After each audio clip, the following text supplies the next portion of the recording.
අයිබෝන් ළමයි පුතේ වැදගත් වැඩසටහනක් සම්බන්ධයෙන් දැනුවත් කරන්න තමයි මේ ඇවිත් ඉන්නේ. මොකද්ද මේ වැදගත් වැඩසටහන? මේක ඇවිල්ලා අපේ VIP වැඩසටහන විභාගයට මාස 3ක් තියාගෙන දරුවන්ට අපි අරන් යන වැදගත් වැඩසටහන පාඩම් මුල ඉඳලා ආය ආවරණය කරලා දෙන වැදගත් වැඩසටහන තමයි VIP කියලා අපි කියන්නේ. එහෙනම් VIP සම්බන්ධයෙන් ICT අපේ වැඩසටහන ගැන දැනුවත් කරන්න පොඩි වීඩියෝ එකක් දානවා.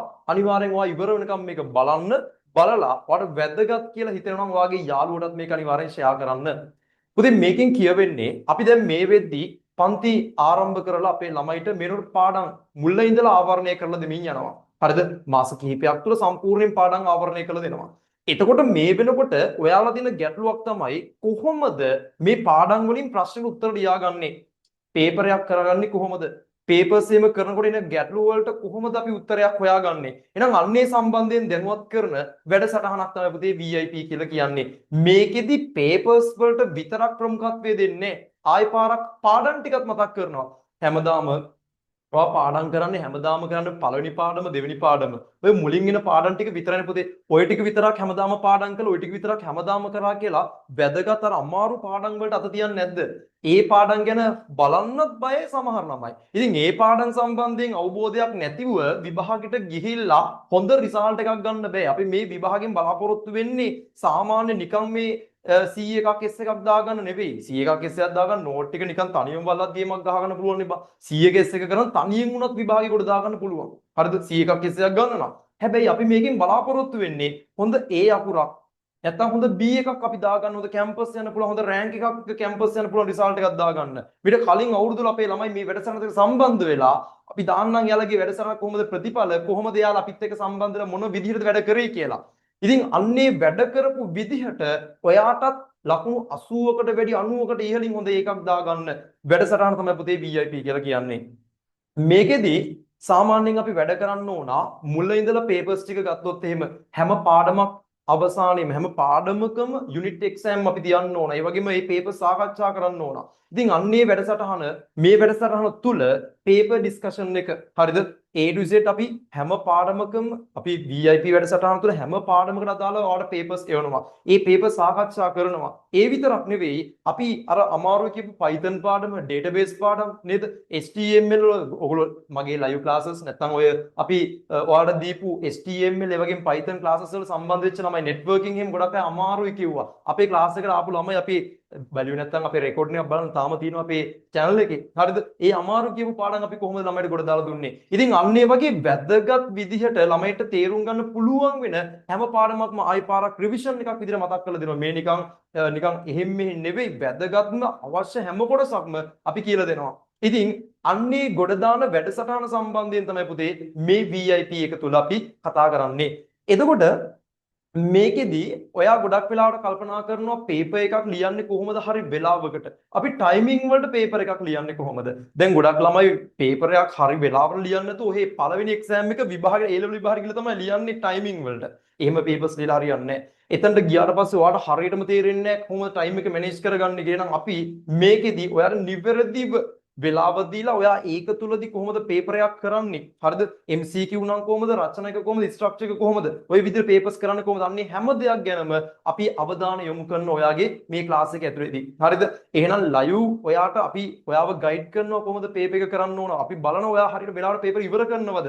හරිද? මේ හැම දෙයක් සම්බන්ධයෙන් VIP ළමයෙක් විදියට ඔයාට අපිත් එක්ක සම්බන්ධ වෙලා ඉවර කරගන්න පුළුවන්. එහෙනම් ළමයි මේ වැඩසටහනේදී ඔයාට තවත් දේවල් අපි ඉස්සරහට කතා කරනවා. MCQ අපි ගොඩක් වෙලාවට MCQ කොහොමද ඔයා සාකච්ඡා කරන අතරතුර විවරණයක් ලියන්නේ කොහොමද? විවරණ ලියනවා කියලා කියන්නේ මොකද්ද? විවරණයක් ලියලා කියලා කියන්නේ අපි පේපර් එකක් ආවට පස්සේ පේපර් එකේ තියෙන ප්‍රශ්න ඒ ප්‍රශ්න උත්තර පහක් ගමුකෝ MCQ ගමුකෝ. ඒ MCQ වලට හැම ප්‍රශ්නයක්ම හැම උත්තරයක්ම අපි සාකච්ඡා කරන හැම එකකින්ම තවත් ප්‍රශ්නයක් ගොඩනගෙන්න පුළුවන්. එහෙනම් හැම උත්තරයක්ම සාකච්ඡා වෙන විදිහට විවරණයක් ලියන්නේ කොහොමද? මේ හැම දෙයක් ගැනම කතා කරන්න ඕන. නැතුව නිකන් මේ පේපර් කරා කියලා නිකන් ඒකට උත්තරේ මේකට උත්තරේ මේකට උත්තරේ මෙහෙමයි කියලා කිව්ව පළියට ළමයට තේරෙන්නේ නැහැ නේ බා. එහෙනම් උත්තර ටික විවරණ වශයෙන් වලට පැහැදිලි කිරීමක් කරන්න ඕන. මතක තියාගන්න විභාගයට හරියටම තව තියෙන්නේ මාස 3යි. හරිද? මාස 3යි. මේ මාස 3 ගත්තොත් සති වලින් ගත්තොත් සති කීයද? සති 12යි තියෙන්නේ. මේ සති 12ක් කිව්වට පස්සේ ටිකක් බය වෙනවා. ඇයි? මාස නම් 3යි සති 12යි. පොඩක් බය වෙනවනේ. එහෙනම් ඔය විදිහ අඩු කාල සීමාවක් තියෙන්නේ. එක විෂයකට ඉතාලම අඩු කාල සීමාවක් තියෙන්නේ. කොහොමද ටයිම් එක මැනේජ් කරගෙන වැඩ කරන්න ඕන? හරිද? මේ හැම දෙයක් ගැනම අපි කතා කරනවා.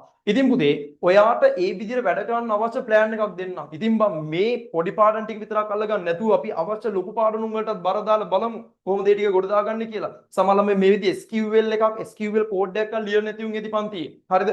SQL කෝඩ් එකක් ලියන්නේ කොහොමද? ඒ වගේම අපි කොහොමද ඩේටාබේස් වල ER එකක් අඳින්නේ කොහොමද? මේ ඉතාලම වැදගත් රචනා පේපර් එකේ ප්‍රශ්න තෝරගන්නේ කොහොමද? දැන් රචනා පේපර් එකේ අනිවාර්යෙන් එන ප්‍රශ්න කිහිපයක් තියෙනවානේ. ඒතර අනිවාර්යෙන්ම රචනා ප්‍රශ්න 4කටවා සෙට් වෙන්න ඕන.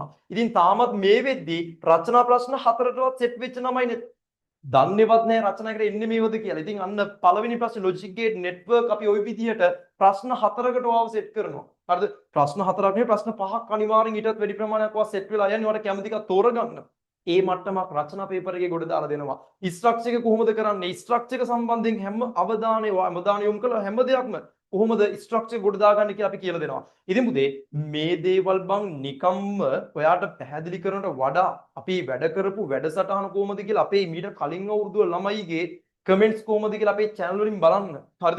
ළමයිගේ ප්‍රතිඵල කොහොමද කියලා බලන්න අපේ මේ තීර දාලා තියෙන channel වලින්. ඉතින් ඒවෙන් ඔයාලට තහවුරු කරගන්න පුළුවන් ළමයිගේ ප්‍රතිඵලත් එක්ක මීට කලින් අවුරුදුලුන් කොහොමද වැඩ කරේ කියලා ඒ තහවුරු ඒ විශ්වාසය මත එන්න. නිකන් මම කිව්වට නෙවෙයි ළමයෙක්ගෙන් අහලා ඔයා ඒ විශ්වාසය මත තමයි අපේ පන්තිරේ එන්න ඕන. හරිද? ළමයෙක් කියයි අපේ ක්ලාස් එකේ කොහොමද වැඩ කරන්න කියලා. කටින් නිකම් අපි කිව්වා කියලා වැඩක් නැහැ පුතේ. ළමයෙක්ම තමයි රෙකමන්ඩ් කරන ක්ලාස් එක ගැන. එහෙනම් විශ්වාසයෙන් පන්තිය සම්බන්ධයෙන් අවධානය අවබෝධයක් තියෙනවා විතරක් එන්න. හරිද? එකම දෙයයි කියන්න තියෙන්නේ. ඔයාට වැඩ කරන්න ඕන නම් විතරක් එන්න. විභාගෙට මාස 3ක් තියන නිකම් පිස්සු කියලා ඉන්න බලාගෙන නිකම් අම්මේ තාත්තේ සල්ලි නාස්ති කරන්න එන්න එපා මෙතනට. මෙතනට ඔයා එනවා නම් එන්න ඕන. ඔයාට කොහොම හරි ගේමක් ගාලා කැම්පස් යන උනන්දුව තියෙනවා විතරක් VIP ළමයෙක් විතර ක්ලාස් එකට සම්බන්ධ වෙන්න. හරිද? මේකෙදි ඔයාව කොහොම හරි විභාගය දක්වා අවසාන වෙනකම් අතාරින්න නැතුව ඉතා වැදගත් වැඩසටහනක් එක්ක අපි ඉස්සරහට අරන් යනවා. ඒ නිසා මහන්සියක් වෙන ඒ වෙනුවෙන් කැපවීමෙන් වැඩ කරන උනන්දුව තියෙන ළමයි විතරක් මේකත් එක්ක සම්බන්ධ වෙන්න. එහෙම නැතුව නිකන් ඔහේ ක්ලාස් එකේ රෙකෝඩින් ටික බලාගෙන රෙකෝඩින් ටික බලන කොට ගහ ගන්න විත් ළමයෙක් විදියට මේකට සම්බන්ධ වෙන්න එපා. හරිද? එන පුතේ ඔයා අපේ ක්ලාස් එකත් එක්ක සම්බන්ධ වෙන්න ඕන කොහොමද? ඒ හැම විස්තරයක්ම අපේ මේ වීඩියෝ එක පල්ලෙහාන් අපි ඩිස්ක්‍රිප්ෂන් එකේ දාලා තියෙනවා. අපේ ක්ලාස් එකේ channel එකත් එක්ක සම්බන්ධ වෙනවස ලින්ක් එක දාලා තියෙනවා. හරිද?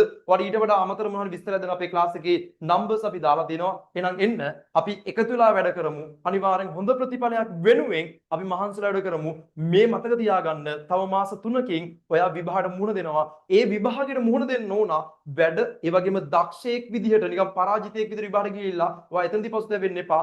දැන් තමයි ඔයා වැඩ කරන පටන් ගන්න ඕන. මේ අවස්ථාවේ ගේමක් ගහලා අනිවාර්යෙන් සුප්‍රීම රිසල්ට් එකට යන්න පුළුවන්. හරිද? අන්තිම මාස 3 මත තියාගන්න මේ මාස 3 වුණත් වර්ගයේ ප්‍රතිඵලය සම්පූර්ණයෙන්ම වෙනස් කරන්න පුළුවන්. මේක තීරණාත්මක මාස 3ක්. එහෙනම් අපි වැඩ කරලම බලමු. එහෙනම් ආයු බොහෝ වේවා හැමෝටම.